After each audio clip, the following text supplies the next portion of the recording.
ওযু অবস্থায় ঘুমাইতে হয়, পবিত্র অবস্থায় ঘুমাইতে হয়। দ্বিতীয় নম্বর, পবিত্র বিছানার মধ্যে ঘুমাইতে হয়। 3 নম্বর, ডান কাছে ডান হাতটাকে গালের নিচে দিয়া ঘুমাইতে হয়। আর 4 নম্বর, দোয়া পড়ে ঘুমাইতে হয়। 5 নম্বর, দোয়া পড়ার পরে যতক্ষণ চোখটা খোলা থাকবে ততক্ষণ মাওলানা পাকের জিকির করে করে করে ঘুমাইতে হয়। লম্বা সময় পরে নবীজি ঘুম থেকে উঠলেন। এবার আরো মনোযোগী হন। নবীজি ঘুম থেকে উঠা প্রথম যে কাজটা করছেন, নিজের হাত দিয়া চেহারা মুছলেন। খেয়াল করেন, নবীজি নিজের হাত দিয়া চেহারা মুছেছেন। এরপরে নবীজি দোয়া করেছেন। ঘুম থেকে ওঠার যে দোয়া, এই দোয়াটা পড়েছেন। এরপরে আমার নবী কোরআনুল কারীমের একটু আয়াত তিলাওয়াত করেছেন। আপনাদের কাছে জানতে চাই, বুঝে শুনে উত্তর দিবেন। আব্দুল্লাহ ইবনে আব্বাস কেমনে দেখলেন যে নবীজি ঘুম থেকে উঠে হাত দিয়া নিজের চেহারা মুছলেন? তার মানে হলো, যদিও সারা রাত 7 বছরের বাচ্চা বালিশের সাথে মাথা লাগিয়েছিল, কিন্তু চোখের পাতা মিলা ঘুমায় না। এই জন্য ঘুম থেকে ওঠার দোয়াটা এবার আব্দুল্লাহ ইবনে আব্বাস বলতেছেন, কেমন করে উঠলেন? আমার নবী কি দোয়া পড়লেন? আমার নবী চেহারা মুছলেন, আমার নবী কোরআনুল কারীমের আয়াত পড়লেন। এবার আমার নবী ঘর থেকে বের হলেন। আমার নবী ঘর থেকে বের হইয়া সুন্দর করে ওযু করলেন। আব্দুল্লাহ ইবনে আব্বাস বলেন, আমি পাত্র থেকে পানি ঢেলে ঢেলে আমার নবীর ওযুর সহযোগিতা করলাম। নামাজ পড়ার জন্য আমার নবী ঘরে ঢুকলেন, যায় নামাজ বিছাইলেন। আমার নবী যায় নামাজে দাঁড়ায় গেলেন, আমি আমার নবীর বাম পাশে দাঁড়াইলাম। ইমামের পিছনে যদি মুসল্লি একজন হয়, তাইলে ডান পাশে দাঁড়ায় না বাম পাশে দাঁড়ায়? হ্যাঁ, ডান পাশে দাঁড়ায়। আব্দুল্লাহ ইবনে আব্বাস কোন পাশে দাঁড়াইছেন? বাম পাশে দাঁড়াইছেন। আব্দুল্লাহ ইবনে আব্বাস বলেন, আমি যখন বাম পাশে দাঁড়াইলাম, নবীজি নিজের হাত দিয়া এমনি করে নিয়া কান ধইরা ঘুরে আইনা ডান সাইডে দান করাইছেন। আব্দুল্লাহ ইবনে আব্বাস বলেন, বুঝলাম ইমামের পেছনে যদি মুসল্লি একজন হয়, বাম পাশে নয় ডান পাশে দাঁড়াতে হয়। ছোট বাচ্চা কিন্তু শিখছে কেমন শিখে? বাচ্চা তো ছোট, মাত্র 7 বছর। এই যে এখানে 15 বছর, 20 বছর, 25 বছরের পোলা বানাইছ, তোমাকে করে কয়ে জিতেছে। বাচ্চা তো মাত্র 7 বছর, কিন্তু শিখছে কেমন শেখা? এবার আব্দুল্লাহ ইবনে আব্বাস বলেন, ফাসাল্লা রাকাতাইন সুম্মা সাল্লা রাকাতাইন সুম্মা সাল্লা রাকাতাইন সুম্মা সাল্লা রাকাতাইন সুম্মা সাল্লা রাকাতাইন সুম্মা সাল্লা রাকাতাইন সুম্মা আওতারা। হযরত আব্দুল্লাহ ইবনে আব্বাস বলেন, এবার আমার নবী দাঁড়াইলেন, দাঁড়ায় 2 রাকাত নামাজ পড়লেন, আবার 2 রাকাত নামাজ পড়লেন, আবার 2 রাকাত নামাজ পড়লেন, আবার 2 রাকাত পড়লেন, আবার 2 রাকাত পড়লেন, আবার 2 রাকাত পড়ে 1 রাকাত সাথে মিলে বিতির সহ টোটাল 13 রাকাত নবীজি নামাজ আদায় করলেন। এখন আব্দুল্লাহ ইবনে আব্বাস বলেন, নবীজির নামাজ কত লম্বা ছিল? বলে, আমার নবী নামাজের মধ্যে দাঁড়ায়া দাঁড়ায়া মাঝে মাঝে এত লম্বা লম্বা তিলাওয়াত করতেন, আমার কাছে মনে হতো আমি আর আমার নবীর সাথে দাঁড়ায়া থাকতে পারি না। আমি বাচ্চা মানুষ, এই জন্য আমি আমার হাতটা বিরক্ত হয়ে ছেড়ে দিতাম, আবার কিছুক্ষণ পরে গিয়া নবীজির পাশে আবার দাঁড়াইতাম। রাহমাতুল লিল আলামিন আবার কখনো নামাজের মধ্যে রুকুতে চলে যাইতে, নবীজির রুকু এত লম্বা হতো। আব্দুল্লাহ ইবনে আব্বাস বলেন, মনে মনে চিন্তা করতাম, আমার নবী বুঝি আর কোনোদিন রুকু থেকে আর উঠে দাঁড়াবেন না, এত লম্বা রুকু করতেন আমার নবী। আবার সাজদার মধ্যে যাইতেন, এত লম্বা সাজদা করতেন। আব্দুল্লাহ ইবনে আব্বাস বলেন, মনে মনে চিন্তা করলাম, আন্নাহু কদ কুবিজা, মনে হয় নবীজি জমিন থেকে বিদায় হয়ে গেল, এত লম্বা নামাজ। আব্দুল্লাহ ইবনে আব্বাস বলেন, একটা রাত থাইকা আমি টাইম জানতে পারলাম আমার নবী কখন ঘুম থেকে উঠেন, কখন রাতের বেলায় ঘুমাইতে যান, রাতের বেলায় কি কি আমল করেন। এইটা এই জন্য জানলাম, পরবর্তীতে আমার নবীর খিদমত করা যেন আমার জন্য সহজ হয়ে যায়। আমার ভাইদেরকে বলবো, কলিজার টুকরা যুবকদেরকে বলবো, আলেমদের সাথে থাকো, দিন শিখার জন্য আলেমদের সোহবত অর্জন করো। সময় বেশি পাও না, চাকরি করো, ব্যবসা বাণিজ্য করো, প্রতিদিন অন্তত আধা ঘন্টার সময় হলেও আলেমদের কাছে আসো। নিজের দিলটাকে নরম করে আলেমদের সামনে বসো। আলেমদের সামনে বসে বলে, হুজুর আমার নামাজটা এখনো শুদ্ধ হয় না, নামাজ শিখাইয়া দেন। আমার কেরাত শুদ্ধ হয় না, কেরাত শিখাইয়া দেন। আমার সানা শুদ্ধ হয় না, সানা শিখাইয়া দেন। আমার রুকুর তাসবিহ শুদ্ধ হয় না, আমার রুকুর তাসবিহ শিখাইয়া দেন। সাজদার তাসবিহ শুদ্ধ হয় না, শিখাইয়া দেন। এমন করে নিজের আমলটা করো যেন আল্লাহর আদালতে যেই যে দাঁড়াইবা, তোমার যেন আমার আল্লাহ তাআলা তার বান্দা বলে ডাক দেয়। কারণ দুনিয়ার হায়াত বাবা বেশি দিনের নয়। আজ আসি, আগামীকাল দুনিয়া থাকবো এমন কোনো গ্যারান্টি নাই। আমাদের মধ্যে দুনিয়ার মোহাব্বত বেশি, দ্বীনের মোহাব্বত কম। সাহাবীদের কাছে নবীজি শুধু এলান দিছেন, এই যুদ্ধের ময়দানে যেতে হবে, কার কি আছে দাও। সাহাবায়ে কেরাম আর দ্বিতীয়বার বলা লাগে না, দেওয়া শুরু করছেন। কথা বলে না। আর আমাদের এখন হলো ওয়াজ মাহফিলের আয়োজন করতে হবে, বক্তা একজন রাখতে হবে, তারে 1 ঘন্টা টাইম দেওয়া লাগবে কালেকশনের। কালেকশন দিলে মারহাবা মারহাবা বলতে হবে, বাপের ধাক্কায় জান্নাত পর্যন্ত নেওয়া লাগবে, মাকে জান্নাতের ভিতরে ঢুকায় থুই আসা লাগবে। কথা কয়। এরপরেও পরের দিন আবার মোতায়েম সাহেবের ওদের কি বক্তা আনছেন, 1 লাখ টাকা দিলাম, উনি 2 মিনিট দোয়াই করতে পারলো না। উদ্দেশ্য খারাপ। অথচ সাহাবায়ে কেরামদের অবস্থা কেমন ছিল দেখেন, সাহাবীদের দানের অবস্থা দেখেন। আল্লাহ, এটা কিন্তু ওয়াজ চলতেছে। নবীজি একবার মসজিদে নববীতে বসা, পয়গম্বর ডেকে বললেন যুদ্ধে যেতে হবে, কিছু সাওয়ারির সংকট আছে, মানে ঘোড়া বা উটের সংকট আছে, কে কি দিবা দাঁড়াও। তো নবীজি সাল্লাল্লাহু আলাইহি ওয়াসাল্লাম সামনে আছেন, নবীজির সামনে হযরত উসমান বিন আফফান রাদিয়াল্লাহু আনহু বসা। হযরত উসমান বিন আফফান সাহাবায়ে কেরামদের মধ্যে সবথেকে বড় ধনী ছিলেন। টপ করে দাঁড়ায় গেছেন, দাঁড়ায় বলেন, ইয়া রাসূলুল্লাহ, আমি 100 উট আল্লাহর রাস্তায় দান করলাম। আপনি তো খালি সুবহানাল্লাহ বলছেন, কিন্তু কি পরিমাণ একবার চিন্তা করছেন? পরিমাণ কত? 100 উট। এক এক উট বাংলাদেশের দাম কত? পাওয়া যায় না। যদি পাওয়া যায়, যেগুলা কেওড়া জাওরা, কথা বলে না, মরাইটা হাড্ডি শুকায় গেছে গা, মগজ নাই, গুস্ত কোনো কায়দায় হবে, ওইগুলা আনে। দাম কত? 8 লাখ 10 লাখ করে। আরব দেশের উট তো দামি উট। এমন কত উট দান করছেন, হিসাব করেন তো কি পরিমাণ। তখনকার তো মার্সিডিজ গাড়ি ছিল না, প্যারাডো গাড়ি ছিল না। তখনকার যানবাহন মানে হলো ঘোড়া বা উট বা গাধা। 100 উট দিয়ে দিছেন। খেয়াল করেন, নবীজি আবার ডান দিকে ঘুরলেন, ডান দিকে ঘুরে বললেন, এই ডান দিক থেকে কে আছো দান করবে। হযরত উসমান বিন আফফান দৌড় দিয়ে ডান দিয়ে আসছেন। ডান দিকে এসে বলেন, হুজুর 100। কত হইল?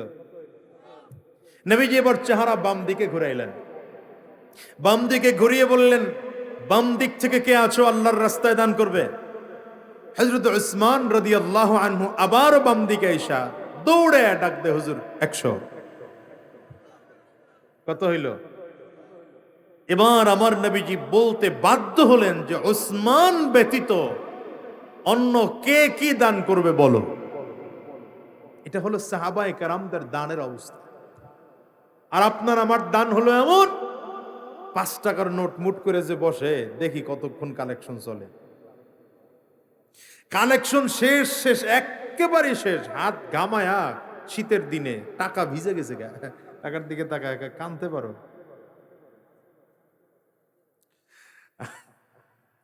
কি ঠিক না বেঠিক বলে? আল্লাহ। হযরত উসমান রাদিয়াল্লাহু আনহুর আরেকটা দানের ঘটনা আপনাদেরকে শোনাই। হযরত উসমান রাদিয়াল্লাহু আনহু তিনি যখন খলিফাতুল মুসলিমিন, তিনি যখন আমিরুল মুমিনিন, অনেক বড় ব্যবসায়ী ছিলেন হযরত উসমান। একবার মদিনাতে এমন কিছু পণ্য এসছে, যে পণ্যটার মদিনাতে অনেক বেশি চাহিদা, এত পরিমাণ চাহিদা যে দ্বিগুণ 3 গুণ টাকা দিয়ে মানুষ কিনতে চায়। আপনি দেখবেন করোনার সময় মাস্কের দাম বেড়ে গেছিল না, 10 টাকার মাস্ক 100 টাকা বিক্রি হয়েছে, ঠিক না ঠিক? এরপরও মানুষ পায় নাই। আসছে পণ্যে যে আসছে, পণ্যের সিরিয়াল কত উটের পিঠে করে করে পণ্য আসছে, এই একটা একটা উট দাঁড় করায় সিরিয়াল চলে গেছে মদিনা থেকে 6 মাইল পর্যন্ত দূরে। বুঝেন নাই কথা? মদিনার থেকে 6 মাইল দূরে গেছে এই পণ্যবাহী উটের সিরিয়াল। এটা কি পরিমাণ সম্পদ আসতে পারে? এখন আমার হযরত ওসমান রাদিয়াল্লাহু আনহু দাঁড়িয়েছেন, এই নিলাম দিলাম, কে কি কিনবা? তো একজনই দাঁড়ায়া ডবল দাম বলে ফেলছে। মনে করেন 1 টাকা, পণ্যের এত চাহিদা যে তিনি দাঁড়ায়া বললেন 2 টাকা দেব। হযরত ওসমান বললেন, আরো কেউ বাড়াতে পারেন? নিলাম যে কায়দায় হয় আর কি। আর একজন বলে আমি 3 টাকা, আর একজন বলে আর হবে, বলে 4 টাকা, বলে আর হবে 5 টাকা, আর হবে 6 টাকা। পণ্যের দামের দাম 6 গুণ পর্যন্ত বেড়ে গেছে। কয় গুণ? হযরত ওসমান বিন আফফান বললেন আর হবে। এখন আর কেউ বাড়ে না, কারণ চিন্তা করলো আমরা কিনে নেব, বেচতে হবে তো, পাইকাররা যে কিনে নেবে, খুচরা বিক্রি করা তো লাগবে। দাম বেশি, পণ্যের চাহিদা বেশি, এটা ঠিক আছে। হযরত ওসমান বিন আফফান রাদিয়াল্লাহু আনহু বলেন, আমার কাছে একটা, আপনারা তো সর্বোচ্চ দাম উঠাইলেন 6 টাকা, 6 গুণ, আর আমার কাছে একটা অফার আছে যেটার মিনিমাম শুরুই হবে 10 দিয়া। সুবহানাল্লাহ। আগামীকালকে হযরত ওসমান বলেন, আমার কাছে একটা অফার আছে, যেই অফারের শুরুই হবে কত দিয়া? 10 দিয়া। বেশি যে কত হবে এর কোনো হিসাব নাই। মান জাআ বিল হাসানাতি ফালাহু আশরু আমসালিহা। আল্লাহ বলেন, আমার কোনো বান্দা যদি একটা নেকের কাজ করে, তো আমি আল্লাহ খুশি হইয়া বান্দার আমল নামার মধ্যে একের বিনিময়ে 10 গুণ সওয়াব লিখে দেই। হযরত ওসমান এই কথা বলে পুরোটা পণ্য আল্লাহর ওয়াস্তে দান করে দিলেন। বিক্রি করেন নাই, চাহিদা বেশি, ঠিক আছে দান করে দিলাম, ফ্রি নিয়ে যাও। এটা হলো সাহাবীদের দানের অবস্থা। সাহাবায়ে কেরামদের দানের অবস্থা কেমন ছিল দেখেন। সাহাবীদের মধ্যে 2 দল, একদল হলেন আনসার, আরেক দল মুহাজির। আনসার কারা? যারা মদিনার স্থানীয়, কথা বলে না, যারা মদিনার বাসিন্দা, এদের কি বলা হয়? আনসার। যারা মক্কা থেকে হিজরত করে মদিনা আসছে, ওনা হলেন মুহাজির। আমার নবীজির অভ্যাস ছিল, আমার নবী আনসার আর মুহাজির একজন আরেকজনের সাথে সম্পর্ক গড়ায়া ভাই ভাই বানায়া দিতেন।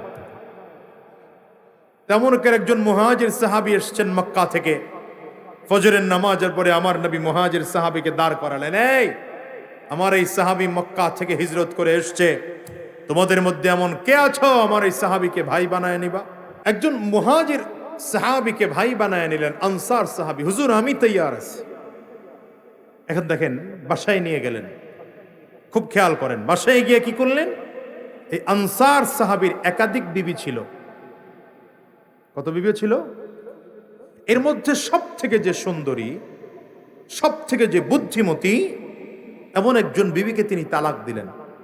তালাক দিয়ে বললেন, তুমি ভয় পেও না, তোমার সাথে আমার কোনো শত্রুতা বনাবনি হয় না, এই জন্য তালাক দেই নাই। তালাক দিয়েছে এই জন্য যে আমার তো বিবি একাধিক আছে, কারণ ইসলামে 4 বিবাহ পর্যন্ত জায়েজ আছে। 4 বিবাহ পর্যন্ত। তো মাসালা আবার আরেকটা মনে পড়ছে, এটা বলা লাগে না, বললে বেজার। 4 বিবাহ একজন পুরুষ কয় বিয়ে করতে পারে? চাইলে 4 বিয়ে করতে পারে, জায়েজ আছে। কিন্তু আমাদের দেশে যে বিয়ার সিস্টেম শুরু হয়েছে, মাশাআল্লাহ, প্রথম বিয়া কইরা বউয়ের সাথে সিস্টেম মিলে না, পুরনো হয়ে গেছে, এখন নতুন আরেকটা দরকার। কথা বলেন না কেন? তো আরেকজনের বউয়ের দিকে নজর গেছে গা, কথা বলেন। এই আরেকজনের বউরে বিয়া কইরা হে দ্বিতীয় বউ বানায়া গ্রামে থাকে না, ওই গৌরীপুর শহরে গিয়ে আলাদা ফ্ল্যাট ভাড়া নিয়ে এখন সে থাকে। মাঝে মাঝে মাসে একবার দুইবার আইসা পুরাতন বউয়ের খবর নিয়ে যায়। এইটা বিয়া না, এটা গুনাহ করছো, তোমার জুতা দিয়া বাইরানির কাম করছো। কথা কন না কেন? ইসলাম 4 বিয়ে জায়েজ রেখেছে কার জন্যে? যে ইনসাফ বজায় রাখতে পারে। শর্ত আছে, 3 শর্তে দ্বিতীয়, তৃতীয়, চতুর্থ বিয়ে জায়েজ। কয় শর্তে? 1 নম্বর শর্ত হলো ইনসাফ করার মতো ক্ষমতা থাকতে হবে। সে ইনসাফ করতে পারে কিনা, সম অধিকার দিতে পারে কিনা সব বউদের মাঝে, এটা প্রথম। দ্বিতীয় নম্বর, আর্থিক সচ্ছলতা আছে কিনা। ঢাকার একটারে শুনছি 4 বিয়া কইরা 4 বউরে দিয়ে গার্মেন্টস করে, আর উনি নিজে ঘরে বসে বসে ঠ্যাঙের উপরে ঠ্যাং ফেলায় খায়। এগুলা ফাইজলামি। দ্বিতীয় হলো কি, আর্থিক সচ্ছলতা থাকতে হবে। 3 নম্বর, শারীরিক সক্ষমতাও থাকতে হবে।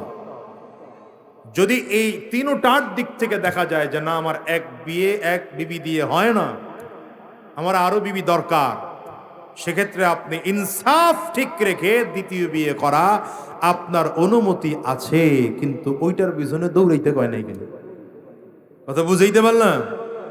এজন্য এগুলো খুব সাবধান থাকবেন। আল্লাহ আমাদের সহি বুঝার তৌফিক দান করুন। এই সাহাবী একাধিক বিয়ে আছে বলে, আমার তো 1 বিবি আছে, 2 বিবি আছে, 3 বিবি আছে, তোমাকে তালাক দিলাম, তুমি ইদ্দত শেষ করে, আমার ভাই হিজরত করে মক্কা থেকে এসেছে, তার তো সাথী কেউ নাই, তুমি তাকে বিয়ে করে নাও। 1 নম্বর। মুহাজির সাহাবী আশ্চর্য হয়ে গেলেন, করে কি?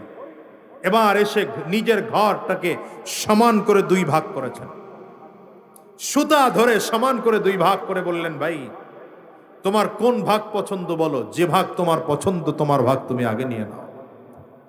মুহাজির সাহাবী আশ্চর্য হয়ে গেলেন, চলে গেলেন জমিনে যেখানে ফসল হয়, নিজের সমস্ত জমিনগুলোকে অর্ধেক করে ভাগ করলেন। ভাগ করে বললেন, এতদিন এই পুরো জমিনে আমি একা চাষাবাদ করতাম, আজকের থেকে অর্ধেক ভাগ করে তোমাকে দিয়ে দিলাম, এখন থেকে এই অর্ধেক জমির চাষাবাদ তুমি করবা। এরপরে বাসায় আবার চলে আসলেন।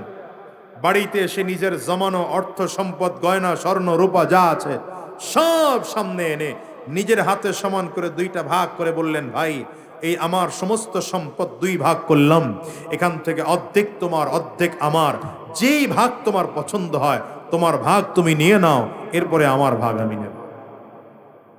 মুহাজির সাহাবী আশ্চর্য হয়ে বলেন, ভাই এটা কেমন কথা?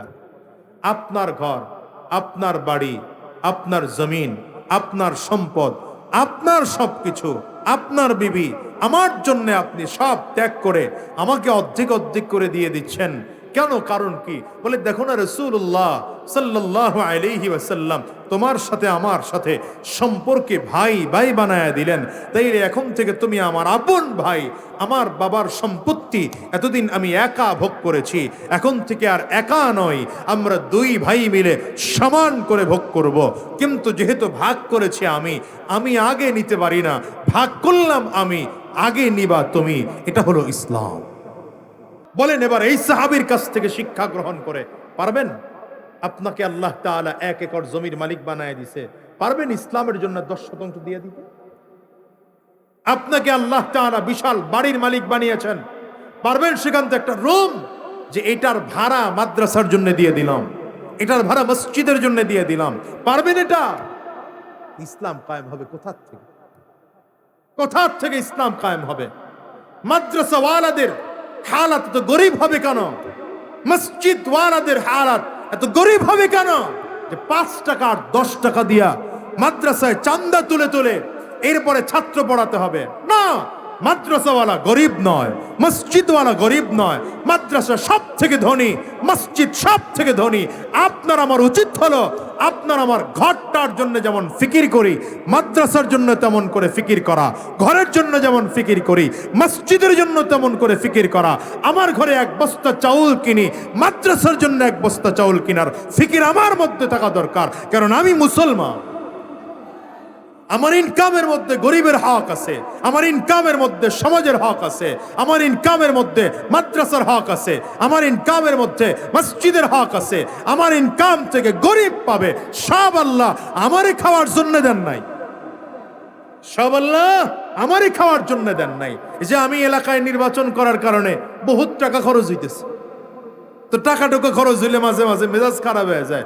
এত কামায়া নিজের টাকা এই আপনাদের কাছ থেকে রাত বিরাত জায়গা 8 মাস 9 মাস তো ঘুমানোর কোনো সুযোগ নাই রাতে। প্রোগ্রাম শেষ করে বাসায় যাইতে যাইতে ফজরের পরে ঘুমাইলে সর্বোচ্চ 10টা পর্যন্ত ঘুমাইতে পারে। তো একটা মানুষের ঘুম ঠিক হয় না, খাওয়া ঠিক নাই, গোসল ঠিক নাই, এই মানুষ সুস্থ থাকে? এরপরে মাঝে মাঝে চিল্লাইলে আপনার একটু টুকটাক যা টাকা পয়সা দেন এটি আবার নিয়ে ওই জায়গায় ঢালতে হয়। বুঝেন নাই কথা? ব্যবসা বাণিজ্য দিয়ে যা পাইটাই ওখানে নিয়ে ঢালতে হয়, কারণ আমার চেয়ারম্যানই দিয়ে তো 5 টাকা আমার পকেটে ঢুকানোর সুযোগ আমার কাছে নাই। আপনাদের এলাকার লোকজন করতে পারে, এটা হেরা করুক গা, কথা কয় না। এদেশের কত মেম্বার আর চেয়ারম্যানরা কুটিপতি হয়ে যেতে 2-4-5 বছর টাইম লাগে না। নির্বাচিত হওয়ার পরে গাড়ির মডেল চেঞ্জ করে, আছে না নাই বলেন? আর আমার আগের গাড়ি বিক্রি করতে হয়েছে, এখন যেটা দিয়ে চলি এটা ভাড়া, কেনার মতো ক্ষমতা নাই। আপনারা অনেকে মনে করবেন যে তামসার কথা বলতেছি, তামসা না, এটাই বাস্তবতা। অনেকে মনে মনে চিন্তা করতেছেন হুজুর 2টা-3টা করে মাহফিল করেন, টেহা যায় কই? তো কেন বললাম এই কথাটা? তো আমি মাঝে মাঝে খুব মন খারাপ হয় যে এত টাকা কেন খরচ করি। তো আমার আব্বা মাঝে মাঝে বলেন যে তোমার সম্পদের মধ্যে তোমার আত্মীয়র হক আছে, তোমার সম্পদের মধ্যে তোমার ভাইয়ের হক আছে, তোমার সম্পদের মধ্যে তোমার এলাকাবাসীর হক আছে, এদেরকে দান করো। আর মনে মনে এটা ফিকির করো যে আল্লাহ হয়তো এদের দোয়ার কারণে আল্লাহ আমার কামাইয়ে বরকত দিছে। কামাইয়ে বরকত পাইতে চান, টাকা জমায়া কোনোদিনও না। টাকা জমাইলে ইনকাম বাড়ে না, দান করলে সম্পদে বরকত হয়। আপনি কামাইবেন আর জমাইবেন, হঠাৎ করে এমন এক অসুবিধা হবে আপনার, কোটি টাকা পানির সাথে মিশে যাবে, কিচ্ছু করতে পারবেন না। কি ঠিক না বেরি? কিন্তু রাসূল বলেন as-সাদকাতু তারুদ্দুল বালা, দান করলে বালা মুসিবত দূর হয়ে যায়। এই জন্য মাদ্রাসা মসজিদে বেশি বেশি দান করবেন, পারবেন? এই ইনশাআল্লাহর পাওয়ারটা ভালো মনে হইল না আমার কাছে। ফরমালিনি ভিজায় রাখলে যেরকম ইনশাআল্লাহ হয় ওই রকম ইনশাআল্লাহ হয়েছে। আরো জোরে বলেন, মাদ্রাসা মসজিদে দ্বীনি রাস্তায় বেশি বেশি নিজের ভাবে দান করবেন, তৈয়ার ইনশাআল্লাহ? হুজুরের জন্য আপনার বাড়ি যাওয়া না লাগে, কমিটির যেন গিয়ে দরজার সামনে ভিক্ষুকের মতো দাঁড়ায় থাকতে না হয়। কথা বলেন না? আর আলেমদেরকে বলি, মাদ্রাসার মোহতামিম সাহেব আছেন, আপনারও বলি, দিলের মধ্যে চিন্তা রাখবেন, শাহানশাহী চিন্তা। আমরা দুনিয়াতে গোলাম হওয়ার জন্য আসি নাই, ওলামায়ে কেরাম গোটা দুনিয়ায় বাদশাহী করার জন্য আসছেন। আমরা হাদিসের মসনদে বসে থাকবো, হাদিসের মসনদে বসবো, আর মানুষগুলোকে দিন শিখানোর ফিকির করব। মানুষের দিল তৈয়ার করেন তো মানুষ অটোমেটিক দিনের দিকে ধাবিত হবে ইনশাআল্লাহ। আমি আশা করি হুজুর মেহনত করেন, এই জন্যই তো দানের পরিমাণ বেড়েছে, আল্লাহর শুকর। তবে আপনাদেরকে বলবো, আপনার ঘরে চাউলের জন্য আপনার ফিকির হয়, মাদ্রাসায় চাউল আছে কিনা এই ফিকিরটা আপনার থাকা দরকার, থাকা দরকার। আপনার ঘরে 50 কেজির চাউল প্রতি মাসে লাগে, ভাই 10 কেজির চাউলের একটা বস্তা এনে তো মাদ্রাসায় দিতে পারেন, যে হুজুর 1 বস্তা পারলাম না, একটা পলিথিনে করে 10 কেজি চাউল এনে দিলাম, এটা আপনার গোডাউনে জমা রাখেন, রান্না করে বাচ্চাদের খাওয়াবেন। দানে বরকত পেতে চান? এবার আরেকটা কথা বলে দিয়ে যাই, আমাদের দেশের মানুষ জানেই না বরকত কিসে হয়। মাস শেষে, এই চাকরিজীবী যারা আছেন, চাকরিজীবী যারা আছেন তাদেরকে বলবো, মাসে বেতন পান মাস শেষে। ব্যবসায়ী যারা আছেন, আপনাদের কাছে আমার পরামর্শ হলো, ইনকামে যদি বরকত পেতে চান, নিজের টাকাটার হিসাব মাসের শুরুতে বা শেষে যখনই করবেন, 1 নম্বর ভাগ রাখবেন আল্লাহ এবং তার রাসূলের রাস্তায় দান করার জন্য। পরিমাণটা ছোট হোক, একটা ছোট্ট পরিমাণ রাখবেন। 10,000 টাকা ইনকাম আছে, বেশি পারেন না, 200 টাকা রাখেন, 200 টাকা এটা মাদ্রাসায় দান করবে, এই নিয়ত করেন। নিজের থেকে 500টা টাকা এটা বাবা আর মায়ের জন্য খরচ করবে, এটা দ্বিতীয় নম্বর। যে আপনার বাসায় খানা আছে, মাদ্রাসায় খানা নাই, ফিকিরটা আপনার মধ্যে থাকা দরকার। অনেক কথা বলে ফেললাম, রাগ করলেন? আসুন যে আয়াতে কারিমা তিলাওয়াত করেছি, আল্লাহ তাআলা বলেন, যে আয়াতে কারিমা তিলাওয়াত করলাম এটা হলো ওয়াহি নাজিল হওয়ার প্রথম আয়াতগুলো এটা কোরআনুল কারীমের প্রথম 5 আয়াত ওয়াহী নাজিল হওয়ার পরে এই আয়াত নাজিল হয়েছে। ইকরা বিসমি রাব্বিকাল্লাযী খালাক, পড়েন ইকরা বিসমি রাব্বিকাল্লাযী খালাক খালাকাল ইনসানা মিন আলাক اقرأ وربك الأكرم الذي علم بالقلم علم الإنسان ما لم يعلم আল্লাহ তাআলা বলেন দুনিয়ার মানুষেরা পড়ো পড়ো পড়ো, রবের নামে পড়ো। এই আয়াত যখন নাজিল হয় সহিহ বুখারীর মধ্যে এসেছে জিবরিল আলাইহিস সালাতু ওয়াস সালাম আমার নবীর সামনে দাঁড়ায়া নিজস্ব আকৃতি নিয়ে বললেন ইয়া মুহাম্মদ ইকরা, পয়গম্বরকে ডেকে বললেন নবীজি আপনি পড়েন। নবীজি বলেন মা আনা বিকারিন, আমি পড়তে জানি না। জিবরিল আমার নবীর সিনার সাথে সিনা মিলালেন, সিনা মিলিয়ে জোরে চাপ দিলেন, চাপ দিয়ে আবার ছেড়ে দিলেন। নবী বলেন এত জোরে চাপ দিয়েছেন, জিবরাইল এত জোরে চাপ দিয়েছেন যে ব্যথা পেয়েছি আমি। ছেড়ে দিয়ে বললেন ইকরা, নবী বলেন মা আনা বিকারিন, পড়তে জানি না। আবারও চাপ দিলেন, আবারও ছেড়ে দিয়ে বললেন পয়গম্বর পড়েন। নবীজি বলেন আমি পড়তে জানি না। আবারও চাপ দিলেন, ছেড়ে দিয়ে বললেন ইকরা বিসমি রাব্বিকাল্লাযী খালাক, সেই রবের নামে পড়েন যে রব আপনাকে সৃষ্টি করেছেন। এবার আমার নবী আর বলেন না যে পড়তে জানি না, এবার আমার নবী পড়া শুরু করেছেন ইকরা বিসমি রাব্বিকাল্লাযী খালাক খালাকাল ইনসানা মিন আলাক ইকরা ওয়া রাব্বুকাল আকরাম আল্লাযী আল্লামা বিল কলম আল্লামাল ইনসানা মা লাম ইয়ালাম। প্রথমবার আমার নবী বললেন পড়তে জানি না, দ্বিতীয়বার বললেন পড়তে জানি না, আবার বললেন পড়তে জানি না। কিন্তু যখনই বলা হলো সেই রবের নামে পড়েন যে রব আপনাকে সৃষ্টি করেছেন, আমার নবী গড়গড় করে পড়া শুরু করলেন। কি কারণটা কোথায়? কারণ গোটা দুনিয়ার মানুষকে আমার নবী বুঝাইতে চাইলেন যে পড়াতে আল্লাহর নাম আছে সেই পড়া পড়ব, যে পড়ায় আল্লাহর নাম নাই সেই পড়া পড়ব না। কারণ সত্যিকার মানুষ হতে হলে আল্লাহর নামের পড়া শিখতে হয়। কথা কয় না, আসমানি জ্ঞান শিখতে হয়, আল্লাহর নামের পড়া শিখতে হয়। সত্যিকার মানুষ যদি হতে হয় তাহলে তাওহীদের জ্ঞান শিখতে হয়, রিসালাতের জ্ঞান শিখতে হয়।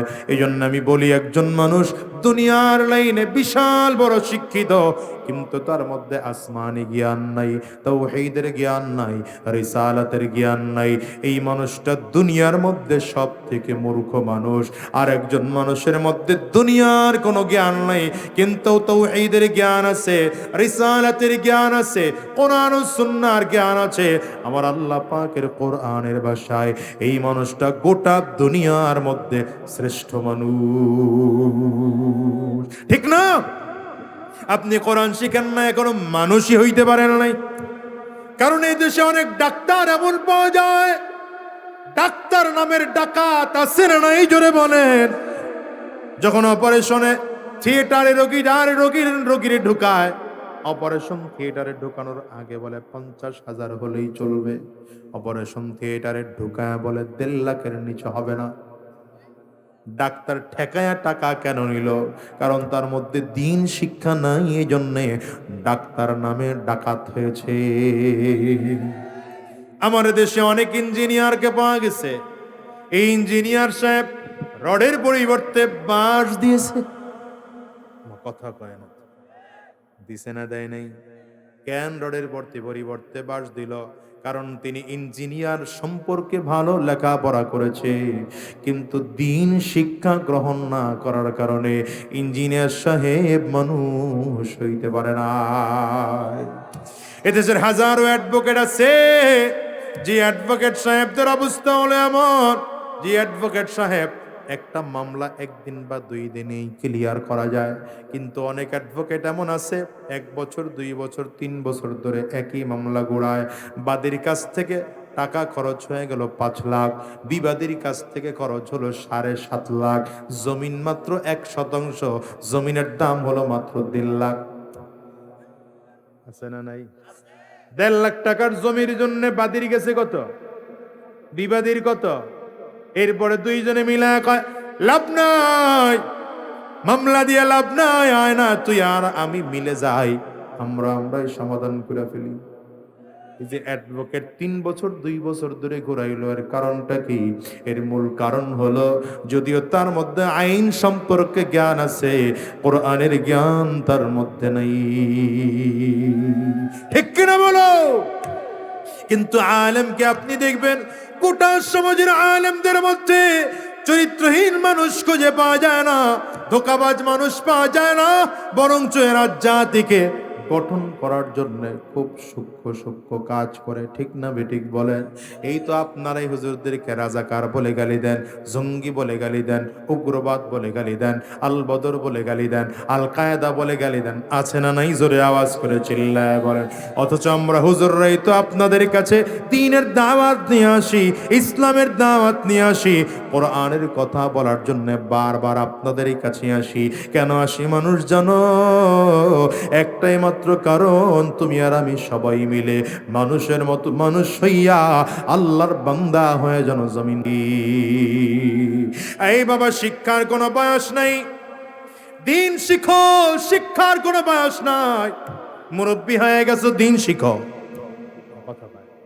ছাত্র বয়সে ইসলাম শিখতে হবে এমন নয়, ছাত্র বয়সে দিন শিখতে পারো না, এখন বয়স বেশি হয়ে গেছে, বয়স বেশি হলেও অসুবিধা নাই, দিন শিখতে আরম্ভ করো। জেহেন দুর্বল বলে তাতেও কোনো সমস্যা নাই। আল্লাহর কোরআনে শুধু বড় বড় সূরা, সূরা বাকারার মতো সূরা নয়, আল্লাহর কোরআনে ছোট ছোট সূরা আছে। 3 আয়াত বিশিষ্ট সূরাতুল কাউসার আছে, 4 আয়াত বিশিষ্ট সূরাতুল ইখলাস আছে, সূরাতুল ফালাক ছোট্ট ছোট্ট আয়াতওয়ালা অল্প কয়েকটা আয়াত দিয়ে সূরা আছে, সূরাতুন নাস আছে। বলেন আছে না নাই? চিল্লায় জোরে কও। আলেমদের কাছে যাও, গিয়া গিয়া নিজের দ্বীনটাকে শুদ্ধ করো, ঈমানটাকে মজবুত করো, নিজের আমলওয়ালা জিন্দেগি বানাও, কোরআন শিখো, নামাজটাকে শুদ্ধ করো। নিজের নামাজে দাঁড়াইলা, এখনো পর্যন্ত রুকুর তাসবিহ শুদ্ধ হয় না, সাজদার তাসবিহ শুদ্ধ হয় না, সানা শুদ্ধ হয় না, সূরা ফাতিহা শুদ্ধ করে পড়তে জানো না, সূরাতুল ইখলাস শুদ্ধ করে পড়তে জানো না। বাবা, 2 দিন পরে মরে গেলে আল্লাহর আদালতে দাঁড়ায়া কি জবাব দিবা বলো? মাদ্রাসার ছোট বাচ্চার সামনেও দাঁড়াও, 7 বছর 8 বছর 10 বছরের বাচ্চা, অজু কেমন করে করতে হবে বাচ্চাটাই জানে, নামাজ কেমন করে পড়তে হবে বাচ্চায় জানে, ঘুমাইতে হবে কেমন করে সুন্নাত তরিকা বাচ্চায় জানে, ইস্তেঞ্জায় কেমনে ঢুকতে হবে বাচ্চায় জানে, ওযুর ফরজ কয়টা এ বাচ্চা জানে, গোসলের ফরজ কয়টা বাচ্চা জানে। তোমার বয়স 50 বছর, 60 বছর, 70 বছর হয়ে গেল, বিশাল বড় ইঞ্জিনিয়ারিং করে সারা জীবন রিটায়ার্ড করলা, অ্যাডভোকেট করে এবার আইনজীবী হইয়া তুমি রিটায়ার্ড করলা, সরকারি বড় বড় চাকরিজীবী হইয়া রিটায়ার্ড করলা। বলো তোমার জীবনের দাম কি? আমি তো বলি মানুষের মতো মানুষ না হইলে তোমার জীবনের কোনো দাম নাই। ঠিক কিনা বলো? এই জন্য মানুষের মতো মানুষ হতে চাও, তাইলে কোরআন শিখো, ইসলাম শিখো, আলেমদের কাছে যাও, মাথা নত করে আলেমদের সামনে বসো, আর দিন শিখো, দিন শিখো, দিলটাকে সাফ করো, গুনাহমুক্ত করো, গুনাহমুক্ত করো। দেখো তো নবীজির সাহাবায়ে কেরামদের অবস্থা কেমন ছিল। আমার নবীদের দরবারে পড়ে থাকা একটা সাহাবায়ে কেরামদের 24 ঘন্টার রুটিন ছিল। যেমন মসজিদে নববীতে 70 জন সাহাবী ছিলেন, যাদেরকে আসহাবে সুফফা বলা হতো। এদের কাজ, এরা দরিদ্র সাহাবী ছিলেন, 24টা ঘন্টা নবীজির দরবারে পড়ে থাকতেন। আমার নবী সাহাবায়ে কেরামদেরকে অর্ধেক করে একবার ভাগ করলেন। পয়গম্বর বললেন, এই অর্ধেক ভাগ করে দিলাম, এক বেলা ময়দানে কাজ করবা, আর একদল আমি নবীর কাছে থাকবা। আগের দিন যারা নবীর কাছে ছিল, পরের দিন তারা ময়দানে গিয়ে কাজ করবে, মাঠে কাজ করবে। আগের দিন যারা মাঠে কাজ করত, এরা পরের দিন আমার নবীর কাছে থাকবে। এই সাহাবীদের একজন ভাগের মধ্যে আবু হুরায়রা রাদিয়াল্লাহু আনহু পড়ে গেলেন। নবী যে ভাগ করে যে যখন বাসায় চলে গেলেন, আবু হুরায়রা রাদিয়াল্লাহু আনহু সাহাবীদের মাঝে দাঁড়ায় বললেন, নবীজির সাহাবীরা শোনো, যদিও আমার নবী ভাগ করেছেন, আমি এক ভাগের মধ্যে পড়ে গিয়েছি, কিন্তু আমার মনটা চায় যদি তোমরা আমার অনুমতি দাও, আমি নবীর দরবার ছেড়ে কোথাও যাব না। 24টা ঘন্টা আমি আমার নবীর দরবারে পড়ে থাকবো।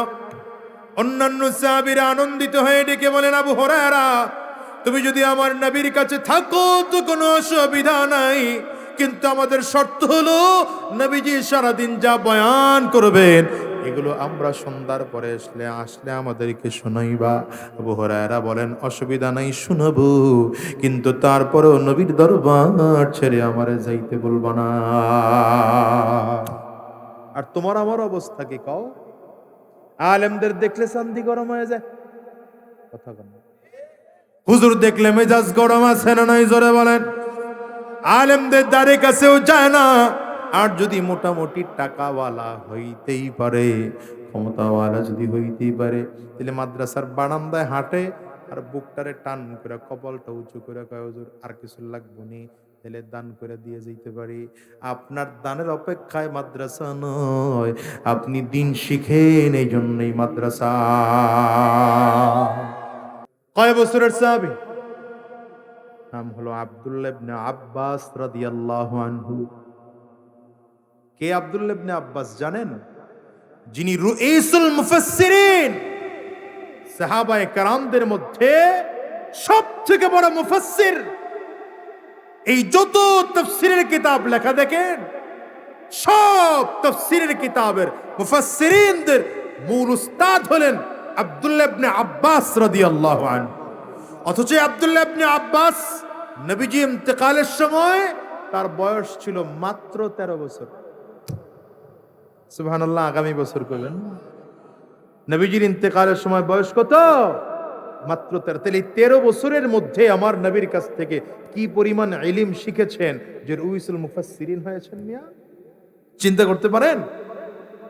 এই আব্দুল্লাহ ইবনে আব্বাসের বয়স যখন মাত্র 13 বছর, নবীজির এক বিবি ছিলেন, নাম তার মাইমুনা রাদিয়াল্লাহু আনহা।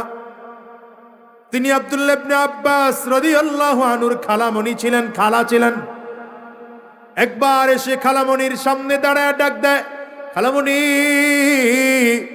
তুমি তো আমার নবীর বিবি, তোমার সাথে তো আমার নবীর রাতের বেলায় থাকেন, আমার দিলটা খুব মন চায় নবীজির নামাজ তো আমি দাঁড়ায় দাঁড়ায় নামাজ দেখি, নবীজির যুদ্ধের ময়দানের বক্তব্য দেখি, দিনের বেলায় নবীজির আমল চমৎকার করে দেখি, তো রাতে নবীজি কি আমল করেন আমি জানি না। তুমি যদি আমার একটু সুযোগ করে দাও, একটা রাত আমি নবীর সাথে থেকে দেখব আমার নবী রাতের বেলায় কি কি আমল করে। আল্লাহু আকবার। কয় বছরের বাচ্চা?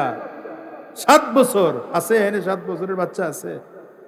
কত এই বাচ্চার বয়স কত? তোমার কত বয়স? 10 হয়েছে? বেশি হয়ে গেছে গা। এই বাচ্চার বয়স কত? ওইটা তো বেশি বড়ই দেখা যায়। 7 বছরের বাচ্চা। আচ্ছা, এই 10ই দাঁড় করাই তাইলেও বুঝবেন মোটামুটি। দাঁড়াও তো তুমি। এই যে 10 বছরের বাচ্চাটা দেখলে কি অনেক বুদ্ধিমান মনে হয়?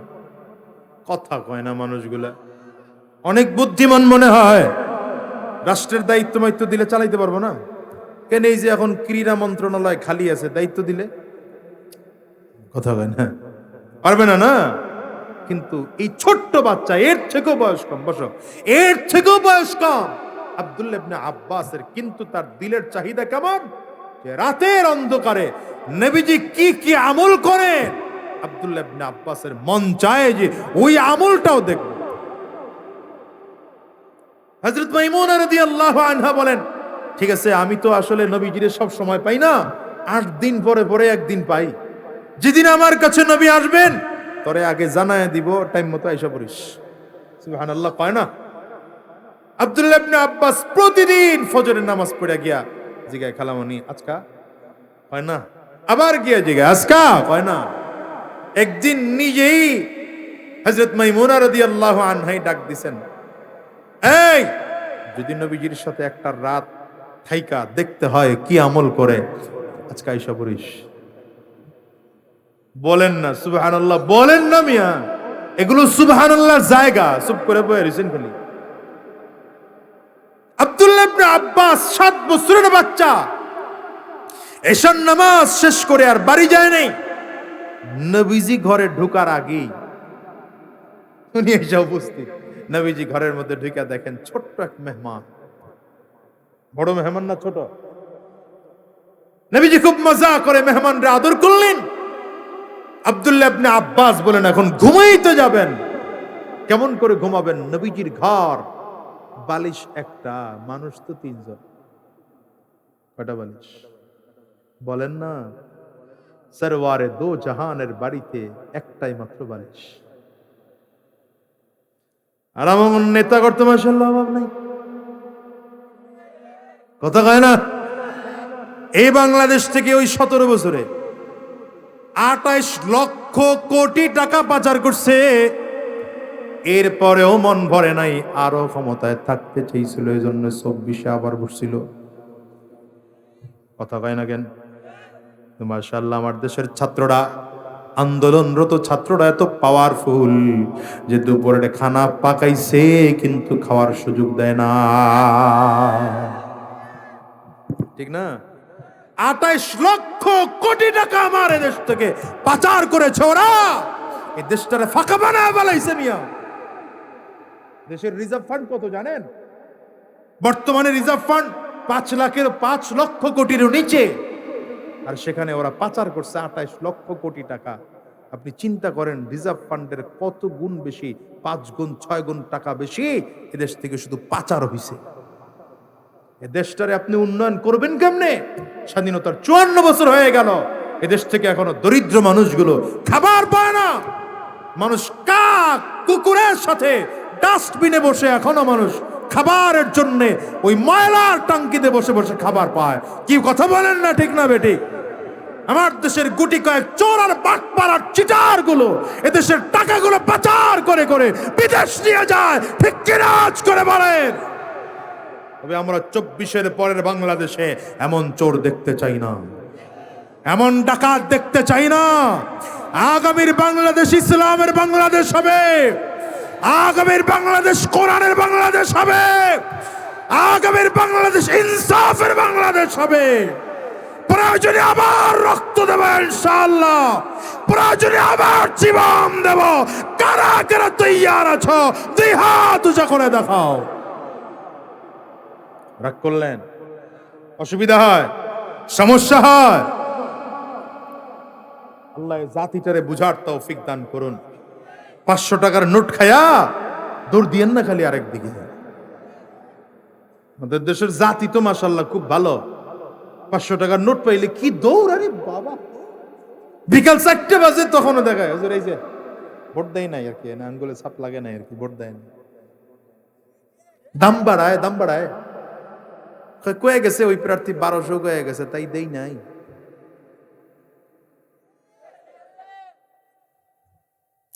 জাতি ঠিক হোক, নেতা অটোমেটিক ঠিক হয়ে যাবে।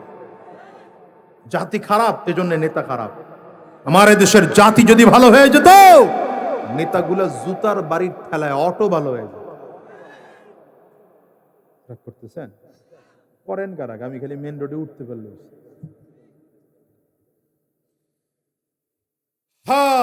রহমাতুল্লিল আলামিনের ঘরে 3 জন মানুষ ঘুমাবেন কোথায়? তো একটাই মাত্র বালিশ। এই বাবা, বালিশটা শিমুল তুলার নয়, গার্মেন্টসের তুলা দিয়ে বালিশটা বানানো হয় নাই। কি দিয়ে বালিশটা বানানো হয়েছে জানেন? খেজুর গাছের ডালা বা ডেক্কা যেটা বলেন, এটারে পিটায়া পিটায়া এটারে ছোপড়া বানানো হয়েছে। এই ছোপড়াটারে উটের চামড়ার মধ্যে দিয়া সেলাই করে নবীজির জন্য একটা বালিশ তৈরি করা হয়েছে। এক বালিশের মধ্যে 3 জন ঘুমাবে। তো আব্দুল্লাহ ইবনে আব্বাস বলেন, ধরে নেন এটা বালিশ। এই বালিশের সাথে লম্বা লম্বি করে নবীজি এখানে মাথা রেখে ঘুমিয়েছেন। নবীজির বিবি হযরত মাইমুনা রাদিয়াল্লাহু আনহা লম্বালম্বি দিক থেকে এখানে মাথা দিয়ে শুয়েছেন, আর আড়াআড়ির দিক থেকে আব্দুল্লাহ ইবনে আব্বাস বলেন, আমি আড়াআড়ির দিক থেকে আরেক জায়গায় মাথা দিয়ে একই বালিশের মধ্যে তিনজন মাথা লাগায় ঘুমাইলাম। এখন আব্দুল্লাহ ইবনে আব্বাস চিন্তা করতেছেন, আসছি তো কিছু শিখতে, ঘুমাইতে তো আর আসি নাই। ঘুমিয়েছেন কিন্তু আর নজর দিয়া পয়গম্বরের দিকে তাকায়। আব্দুল্লাহ ইবনে আব্বাস বলেন, দেখলাম নবীজি ঘুমানোর আগে এমনি পবিত্র, নবীজি ওযু করেছেন, চমৎকার করে ওযু করে পবিত্র হইয়া একটা পবিত্র কাপড় বিছানা বিছাইলেন। পবিত্র কাপড় বিছায়া আমার নবী রাহমাতুল্লিল আলামিন ওয়াজা ইয়াদাহু তাহতা খাদ্দিহি, নিজের ডান হাতটাকে ডান গালের নিচে দিয়া ডান কাত হয়ে ঘুমাইলেন। একটু দোয়া পড়লেন, ঘুমানোর দোয়া পড়লেন। এরপরে যতক্ষণ জাগ্রত ছিলেন নবীজি আল্লাহ পাকের জিকির জবানে করতে করতে ঘুমাইলেন। আব্দুল্লাহ ইবনে আব্বাস বলেন, শিখলাম ঘুমানোর কিছু সুন্নাহ তরিকা আছে। এক নম্বর সুন্নাহ তরিকা হলো ওযু অবস্থায় ঘুমাইতে হয়, পবিত্র অবস্থায় ঘুমাইতে হয়। দ্বিতীয় নম্বর, পবিত্র বিছানার মধ্যে ঘুমাইতে হয়। তিন নম্বর, ডান কাছে ডান হাতটাকে গালের নিচে দিয়া ঘুমাইতে হয়। আর চার নম্বর, দোয়া পড়ে ঘুমাইতে হয়। পাঁচ নম্বর, দোয়া পড়ার পরে যতক্ষণ চোখটা খোলা থাকবে ততক্ষণ মাওলানা পাকের জিকির করে করে করে ঘুমাইতে হয়। একজনও এই কায়দায় ঘুমাই, আজকের থেকে এই কায়দায় ঘুমাবো। হাত তোলেন, এই জুয়ান নেডি হাত তোল। বসে বসে গেলে ফেসবুক চালাই, মুফতি গুগল, হ্যাঁ, এগুলো বন্ধ করবা। তোমাদের জীবন নষ্ট হয় শুধু এই ফেসবুকের কারণে। ঘুমানোর আগে শোনো, ঘুমানোর আগে মোবাইলটা আলাদা রাইখা, আলাদা টেবিলে রাইখা এরপরে ঘুমাইতে আসবা। ইনশাআল্লাহ পাওয়ার হয় নাই, জোরে কও। সামনের এই ৩-৪ জন কইছে, ওগুলা পায় নাই, কও জোরে কও। মোবাইল তোমার জীবন নষ্ট করেছে। আমি বলি না যে মোবাইল দিয়ে খুব বেশি ক্ষতি হয় না, উপকারও আছে, কিছু উপকার আছে। মানে এখন প্রযুক্তির কারণে আগের তুলনায় লেখাপড়া করা সহজ হয়েছে, আলহামদুলিল্লাহ। আমিও মোবাইলে লেখাপড়া করি, অনেক ভালো। মোবাইলের মাধ্যমে অনেক তথ্য জানা সহজ। প্রযুক্তি আপডেট হওয়ার কারণে অনেক কিছু সহজ হয়ে গিয়েছে, কিন্তু সাথে সাথে গুনাহ করাও সহজ হয়েছে। তুমি তোমার মোবাইলটাকে গুনাহের কাজে লাগাও না, মোবাইলটারে গুনাহের কামে লাগাও না। ওই যে গুগলে মাইয়ার ছবি লিখে সার্চ দিও না, এটা সার্চ দাও তো নবীর জীবনী লিখে সার্চ দাও। এখন ঠিক বেরোয় না জবান দিয়া, না সার্চ দাও। আদম আলাইহিস সালামের জীবনী জানতে চাই, লিখে গুগলে সার্চ দাও বেটা। এখন তো আল্লামা এআই বের হয়েছে, এআই, চ্যাটজিপিটি রহমাতুল্লাহি আলাইহি, জাতিটারে ধ্বংস করে ফেলছে। করো, নিষেধ করি না, ভালো কিছু শিখো। আমার দেশের যুবকদের কাছে ৫-১০ জন খেলোয়াড়ের নাম জানতে চাইলে, আরে বাবা রে বাবা, লাগাতার ২৫ জনের নাম কয়ালে। এরপরে জিগে হুজুর আরো বলবো, কথা কান না কেন? নায়ক নায়িকার নাম জিগাইলে সব মুখস্থ, বাংলাদেশের কোনটা, ওই দেশের কোনটা, এই দেশের কোনটা, এই দেশের কোনটা, কার কয়টা ছবি মুক্তি হয়েছে, কোনটা বিয়ের আগে বাচ্চা হওয়া হয়েছে, বিয়ের পরে কোনটা হয়েছে, সব ক্লিয়ার। অথচ এই ছেলের কাছে যদি জিজ্ঞাসা করা হয় বাংলাদেশের বর্তমান সিচুয়েশনে ৫ জন বড় আলেমের নাম বলো, ও বলতে পারবে না। যদি বলা হয় নবীর সাহাবী ৫ জনের নাম বলো, বলতে পারবে না। যদি বলা হয় ৫ জন নবীর নাম বলো, বলতে পারবে না। মুসলমান, তুমি কেমন মুসলমান বলো? ৫ জন নবীর নাম জানো না, ৫ জন সাহাবীর ইতিহাস তুমি জানো না, এই বাংলাদেশের ৫ জন আলেমরে চিনো না তুমি, তুমি কেমন মুসলমান বলো? কথা কও না, কথা কও না কেন? রাগ করতেছেন? জুয়ান না, রাগ করো না, এগুলো তোমাদের জন্য বলতেছি। এই পদ্ধতি অনুযায়ী ঘুমাবেন। আব্দুল্লাহ ইবনে আব্বাস বলেন, ঘুমাইলেন নবী খুব মনোযোগ দিয়ে শুনুন। লম্বা সময় ঘুমাইলেন, লম্বা সময় পরে নবীজি ঘুম থেকে উঠলেন। এবার আরো মনোযোগী হন। নবীজি ঘুম থেকে উঠা প্রথম যে কাজটা করছেন, নিজের হাত দিয়া চেহারা মুছলেন। খেয়াল করেন, নবীজি নিজের হাত দিয়া চেহারা মুছেছেন। এরপরে নবীজি দোয়া করেছেন, ঘুম থেকে ওঠার যে দোয়া, এই দোয়াটা পড়েছেন। এরপরে আমার নবী কোরআনুল কারীমের একটু আয়াত তিলাওয়াত করেছেন। আপনাদের কাছে জানতে চাই, বুঝে শুনে উত্তর দিবেন। আব্দুল্লাহ ইবনে আব্বাস কেমনে দেখলেন যে নবীজি ঘুম থেকে উঠে হাত দিয়া নিজের চেহারা মুছলেন? তার মানে হলো, যদিও সারা রাত 7 বছরের বাচ্চা বালিশের সাথে মাথা লাগিয়েছিল, কিন্তু চোখের পাতা মিলা ঘুমায় না। এমনি এমনি ইসলাম জিন্দা হয় নাই, এমনি এমনি। নবীজি কখন ঘুমিয়েছেন? সারা রাত ঘুমিয়েছেন। আব্দুল্লাহ ইবনে আব্বাস কিন্তু ঘুমায় নাই। কারণ নবীজির কাছে আসছি তো শিখতে আসছি, ঘুমানোর অনেক সময় পাবো, এখন ঘুমানো যাবে না। তো আমার নবী ঘুমিয়েছেন, আব্দুল্লাহ ইবনে আব্বাস ঘুমান নাই। এই জন্য ঘুম থেকে ওঠার দোয়াটা এবার আব্দুল্লাহ ইবনে আব্বাস বলতেছেন। কেমন করে উঠলেন? আমার নবী কি দোয়া পড়লেন? আমার নবী চেহারা মুছলেন, আমার নবী কোরআনুল কারীমের আয়াত পড়লেন। এবার আমার নবী ঘর থেকে বের হলেন। আমার নবী ঘর থেকে বের হইয়া সুন্দর করে ওযু করলেন। আব্দুল্লাহ ইবনে আব্বাস বলেন, আমি পাত্র থেকে পানি ঢেলে ঢেলে আমার নবীর ওযুর সহযোগিতা করলাম। নামাজ পড়ার জন্য আমার নবী ঘরে ঢুকলেন, যায় নামাজ বিছাইলেন। আমার নবী যায় নামাজে দাঁড়ায় গেলেন, আমি আমার নবীর বাম পাশে দাঁড়াইলাম। ইমামের পিছনে যদি মুসল্লি একজন হয়, তাইলে ডান পাশে দাঁড়ায় না বাম পাশে দাঁড়ায়? হ্যাঁ, ডান পাশে দাঁড়ায়। আব্দুল্লাহ ইবনে আব্বাস কোন পাশে দাঁড়াইছেন? বাম পাশে দাঁড়াইছেন। আব্দুল্লাহ ইবনে আব্বাস বলেন, আমি যখন বাম পাশে দাঁড়াইলাম, নবীজি নিজের হাত দিয়া এমনি করে নিয়া কান ধইরা ঘুরে আইনা ডান সাইডে দান করাইছেন। আব্দুল্লাহ ইবনে আব্বাস বলেন, বুঝলাম ইমামের পেছনে যদি মুসল্লি একজন হয়, বাম পাশে নয় ডান পাশে দাঁড়াতে হয়। ছোট বাচ্চা কিন্তু শিখছে কেমন? শিখছে বাচ্চা তো ছোট, মাত্র 7 বছর। এই যে এখানে 15 বছর, 20 বছর, 25 বছরের পোলা বানাইছ, তোমাকে করে কয়ে জিতেছে। বাচ্চা তো মাত্র 7 বছর, কিন্তু শিখছে কেমন? শিখা। এবার আব্দুল্লাহ ইবনে আব্বাস বলেন, ফাসাল্লা রাকাতাইন সুম্মা সাল্লা রাকাতাইন সুম্মা সাল্লা রাকাতাইন সুম্মা সাল্লা রাকাতাইন সুম্মা সাল্লা রাকাতাইন সুম্মা সাল্লা রাকাতাইন সুম্মা আওতারা। হযরত আব্দুল্লাহ ইবনে আব্বাস বলেন, এবার আমার নবী দাঁড়াইলেন, দাঁড়ায় 2 রাকাত নামাজ পড়লেন, আবার 2 রাকাত নামাজ পড়লেন, আবার 2 রাকাত নামাজ পড়লেন, আবার 2 রাকাত পড়লেন, আবার 2 রাকাত পড়লেন, আবার 2 রাকাত পড়ে 1 রাকাত সাথে মিলে বিতির সহ টোটাল 13 রাকাত নবীজি নামাজ আদায় করলেন। এখন আব্দুল্লাহ ইবনে আব্বাস বলেন, নবীজির নামাজ কত লম্বা ছিল? বলে, আমার নবী নামাজের মধ্যে দাঁড়ায়া দাঁড়ায়া মাঝে মাঝে এত লম্বা লম্বা তিলাওয়াত করতেন, আমার কাছে মনে হতো আমি আর আমার নবীর সাথে দাঁড়ায়া থাকতে পারি না। আমি বাচ্চা মানুষ, এই জন্য আমি আমার হাতটা বিরক্ত হয়ে ছেড়ে দিতাম, আবার কিছুক্ষণ পরে গিয়ে নবীজির পাশে আবার দাঁড়াইতাম। রাহমাতুল লিল আলামিন আবার কখনো নামাজের মধ্যে রুকুতে চলে যাইতেন, নবীজির রুকু এত লম্বা হতো। আব্দুল্লাহ ইবনে আব্বাস বলেন, মনে মনে চিন্তা করতাম, আমার নবী বুঝি আর কোনোদিন রুকু থেকে আর উঠে দাঁড়াবেন না, এত লম্বা রুকু করতেন আমার নবী। আবার সাজদার মধ্যে যাইতেন, এত লম্বা সাজদা করতেন।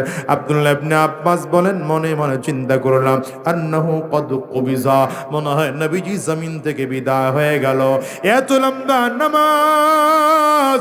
আব্দুল্লাহ ইবনে আব্বাস বলেন, একটা রাত থাইকা আমি টাইম জানতে পারলাম আমার নবী কখন ঘুম থেকে উঠেন, কখন রাতের বেলায় ঘুমাইতে যান, রাতের বেলায় কি কি আমল করেন। এইটা এই জন্য জানলাম, পরবর্তীতে আমার নবীর খিদমত করা যেন আমার জন্য সহজ হয়ে যায়। আমার ভাইদেরকে বলবো, কলিজার টুকরা যুবকদেরকে বলবো, আলেমদের সাথে থাকো, দিন শিখার জন্য আলেমদের সোহবত অর্জন করো। সময় বেশি পাও না, চাকরি করো, ব্যবসা বাণিজ্য করো, প্রতিদিন অন্তত আধা ঘন্টা সময় হলেও আলেমদের কাছে আসো, নিজের দিলটাকে নরম করে আলেমদের সামনে বসো। আলেমদের সামনে বসে বলে, হুজুর আমার নামাজটা এখনো শুদ্ধ হয় না, নামাজ শিখায় দেন, আমার কেরাত শুদ্ধ হয় না, কেরাত শিখাই শিখাইয়া দেন। আমার সানা শুদ্ধ হয় না, সানা শিখাইয়া দেন। আমার রুকুর তাসবিহ শুদ্ধ হয় না, আমার রুকুর তাসবিহ শিখাইয়া দেন। সাজদার তাসবিহ শুদ্ধ হয় না, শিখাইয়া দেন। এমন করে নিজের আমলটা করো যেন আল্লাহর আদালতে যেই যে দাঁড়াইবা, তোমার যেন আমার আল্লাহ তাআলা তার বান্দা বলে ডাক দেয়। কারণ দুনিয়ার হায়াত বাবা বেশি দিনের নয়। আজ আসি আগামীকাল দুনিয়া থাকবো এমন কোনো গ্যারান্টি নেই, ঠিক না বেঠিক? জোরে আওয়াজ করে বলেন। এই দুনিয়া আসার সিরিয়াল আছে বাবা, যাওয়ার কিন্তু কোনো সিরিয়াল নাই। এই দুনিয়া আসার সময় আগে দাদা আসে, তারপরে বাবা আসে, তারপরে সন্তান আসে। যাওয়ার সময় মনে হয় দাদা দুনিয়ায় থাকে, নাতি জমিন থেকে বিদায় হয়। বাবা দুনিয়ায় থাকে, সন্তান জমিন থেকে বিদায় হয়। বলেন তো এমন হয় কি হয় না? একটু আওয়াজ করে বলেন। হিসাব নিলে দেখেন আজকের এই মাহফিলটা কারো জীবনের শেষ মাহফিল হতে পারে। আজকের এই রাত কারো জিন্দেগির শেষ রাত হতে পারে। আজকের এই মোনাজাত কারো জিন্দেগির শেষ মোনাজাত হতে পারে। এই জন্য আজকের ময়দান থেকে আমার মালিকের কাছে ওয়াদা করে বিদায় হও আর ডেকে বলো, আল্লাহ যতদিন আল্লাহর এই জমিনে থাকবো আরাম রাস্তায় চলবো না, শয়তানি রাস্তায় চলবো না, গুনাহের পথে চলবো না। যতদিন এই জমিনের মধ্যে থাকবো আল্লাহ তোমার গোলামি করব। কারা কারা তৈয়ার আছেন দুই হাত উঁচু করে দেখা। আমার মালিকরে জোরে আওয়াজ দিয়া ডাক দেন, আল্লাহ দয়ার মালিক,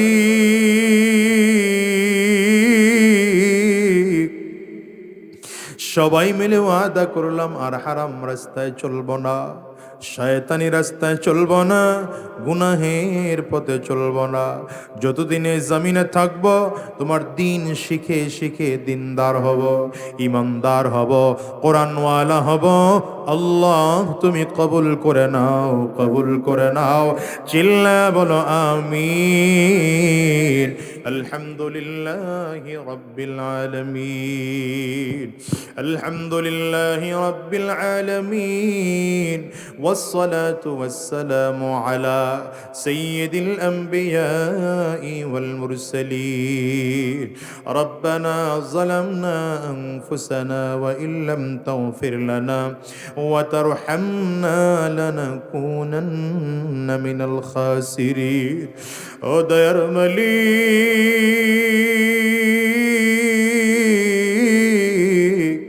আয় আল্লাহ তোমার গোলামদেরকে নিয়ে গভীর রাতে ভিক্ষুকের মতো হাত বাড়াইল। আয় আল্লাহ জানি না কার ঘরে যেন মা নাই, কার ঘরে যেন বাবা নাই, কার ঘরে যেন জোরের ভাই নাই, কার ঘরে যেন জোরের বোনটা নাই। আল্লাহ আয় আল্লাহ মনে বড় ভয়, আজরাইল পেছনে ঘুর ঘুর করে ঘুরে। যেদিন তোমার আদেশ হয়ে যাবে আজরাইল এসে সামনে দাঁড়ায় যাবে। দয়ার মালিক আয় আল্লাহ আমাদেরকে মাফ করে দাও, ইমানদার দিনদার বলে কবুল করে নাও। গো দয়ার আল্লাহ আমাদেরকে তোমার দ্বীনের জন্য কবুল আর মঞ্জুর করে নাও। গো দয়ার মালিক আমাদেরকে দ্বীনওয়ালা কোরআনওয়ালা বানাইয়া দাও।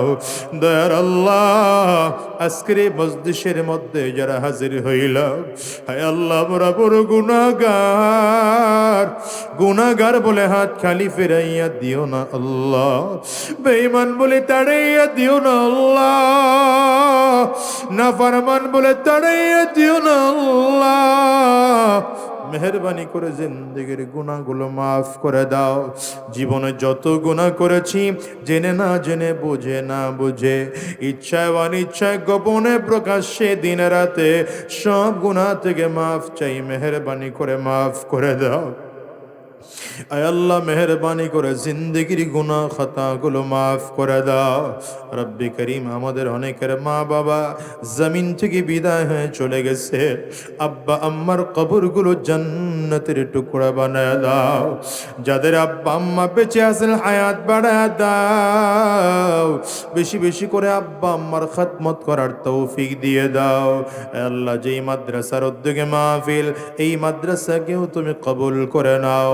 মাদ্রাসার আসাতিজায়ে কারাম, তুলাবায়ে আযমদেরকেও তুমি কবুল করে নাও। মুহিব্বিন, মুতাআল্লিকিন, কমিটির দায়িত্বশীল যারা আছেন প্রত্যেককে তুমি কবুল করে নাও। আয় আল্লাহ, আজকের মাহফিলকে এলাকাবাসীর জন্য হিদায়াতের জারিয়া বানায় দাও। আজকের মাহফিল কানা এলাকাবাসীর জন্য নাজাতের ওসিলা বানাইয়া দাও। আজকের মাহফিল করতে গিয়ে যারা টাকা পয়সা মেধা শ্রম বুদ্ধি দিয়ে সহযোগিতা করলেন, বিশেষ করে প্রশাসনের ভাইয়েরা, জনপ্রতিনিধিরা, মাইক লাইট স্টেজ প্যান্ডেলের দায়িত্ব যারা পালন করেছেন, প্রত্যেককে তুমি কবুল আর মঞ্জুর করে নাও। দয়ার মালিক, আমাদেরকে দিনদার ইমানদার বানাইয়া দাও, আমাদেরকে দিনওয়ালা ইমানওয়ালা বানাইয়া দাও। পাক্কা সাচ্চা তোমার গোলাম না বানাইয়া জমিন থেকে নিও না আল্লাহ। আয় আল্লাহ, আজকে যারা দান করলেন প্রত্যেকের দানগুলো তুমি কবুল করে নাও। যারা দান করার ওয়াদা করলেন তাদেরকেও তুমি কবুল আর মঞ্জুর করে নাও।